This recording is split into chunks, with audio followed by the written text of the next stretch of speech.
వాళ్ళ ఇంట్లో వాళ్ళు ఒకసారి నాకు పెద్ద ద్రోహం చేశారు. అది కూడా ఇప్పుడు చెప్పాలి.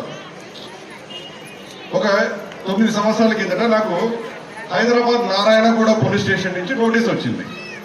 సంజీవ్ కుమార్, నిన్ను నీలకంఠం ఇద్దరిని అరెస్ట్ చేస్తున్నాం, నువ్వు వచ్చి తొందరలోకి పోన్నారు.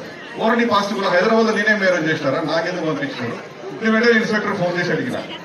అంటే భారతీ బ్యాంకులో నువ్వు డబ్బులు తీసుకున్నావు, నీ సంతకం ఉంది ఇక్కడ, నువ్వు వచ్చి డబ్బులు కట్టకపోతే నేను అరెస్ట్ చేస్తామన్నారు. నేను స్టన్ అయిపోయిన. భారతీ బ్యాంక్ ఏంది, హైదరాబాద్ ఏంది, నారాయణగూడ ఏందని. అక్కడ మా లాయర్ను పంపించి చూస్తే నా పేరు మీద సంతకం చేసి బ్యాంకులో డబ్బులు తీసుకొని సంజీవ్ కుమార్ ఫోటో కూడా కనిపించినారు అక్కడ.